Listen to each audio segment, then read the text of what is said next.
Welcome back to Brashenomics. I'm Ben Brashen. Lucky enough today to have Stephen Macdonald joining us from John L. Scott. Stephen is one of the top producing agents in the area with more than 17 years of experience in the industry. Hey, how are you, Stephen? Good to see you, Ben. It's been good. A great day. Yeah, it is. Great day. And, again, I'm just trying to get everybody's perspective on this team versus individual kind of entity professional. What's your take on it? I think it's a great question. What I've noticed, Ben, is kind of a work in progress. So as I've been doing this, I've been for 18 years in the industry. And what I'm seeing is that as I develop in my trade, I find I'm good at some areas and bad at other areas. And there's some communication is a good area for me.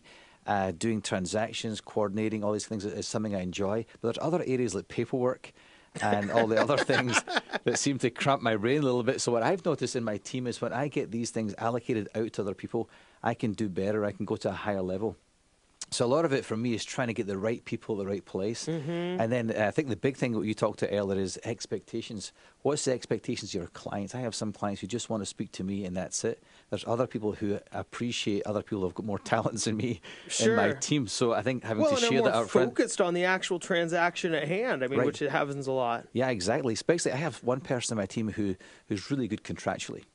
And she is just on it, to the minute. And every day I get updates. And she's just good at that. And that's the person you want to speak to. Right, yeah. And even another thing I've noticed is with the short sale world and all the foreclosures, there's some people who specialise. And it seems to be more of a specialised world. Because I have some people who have good relationship with different banks.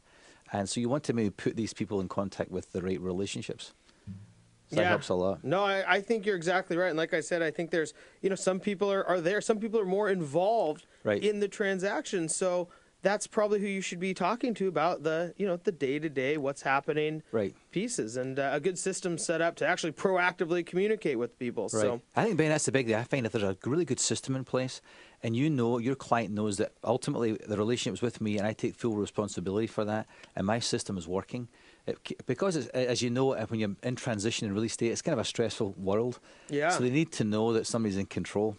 And that's what we want to come across as long as they know somebody's doing the job, I think most clients will relax. Somebody's behind the curtains pulling the strings, right? Yeah. Well, let's talk a little bit about that stress, because I think that when in the mortgage world and in the real estate world, we do sometimes forget how stressful it can be for a person whose entire life is now packed up in boxes and waiting for movers, and kids are changing schools and all this. Yeah. How do you recommend people minimize some of that stress from a real estate perspective? It's a great question, Ben. Actually, I'm moving right now myself, Ben, and I've so your boxes piled high. I've got boxes, and I'm just trying to get my socks to match and get the right shoes and stuff, And last night I went online to figure out how do you minimize the stress, and then all of a sudden you got all this data coming in that people who are moving home, it's the same level and people are saying research as people who somebody's died in their family or going through a divorce or major issues in their life. So moving house is way up there with all the big issues and you go through in your life.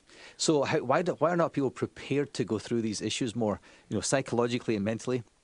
But what I found, Ben, is that when people move home, psychologically, their brain in their home associates with their house and where they stay. So in your brain, your focal point of your brain is your home. So when you change that, it knocks off the center point of your life. And you have to adjust to that. Isn't that an interesting concept? Yeah, definitely. So if you're at work or you're traveling, but your brain takes you back home. So when you knock that off, it tires people out, puts stress in their life. So all of a sudden, especially when you go into moving, people should understand that there's going to be these moments where you start to forget things, lose things, and be a little bit off. And so then I guess a lot of this is trying to get your mind to, somewhat release that focal point and transition it with as little stress as possible.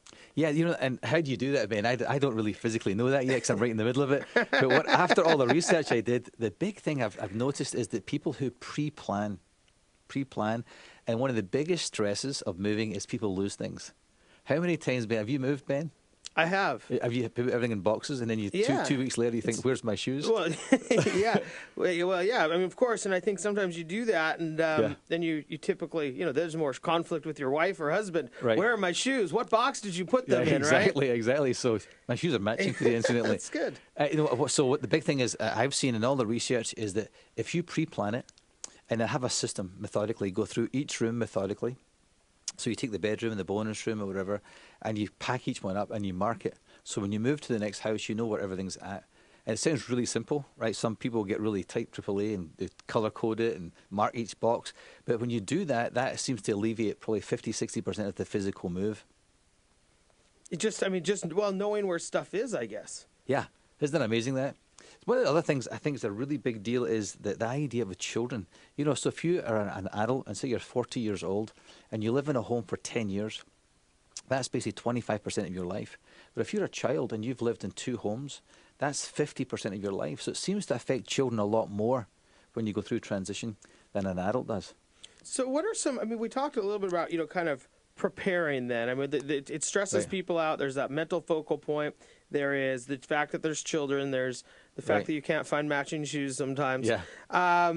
So I guess there's this element of just preparing. Right. And so I guess what are some of those strategies to actually prepare?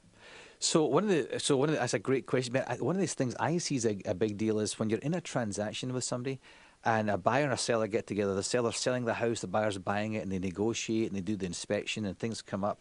And as the stress mounts in a transaction, there's less and less rationale, right? And the emotions get higher, the pressure's there. And eventually I've seen people fight over a doormat or something really silly. So what we try to do, I think, the first thing going into a move or transition is to have the specific goals. Why are we moving? Hey, family, this is why we're moving. We're moving to a better place, a better job, a better location. And the goals are really specific. So the bigger picture's always in place.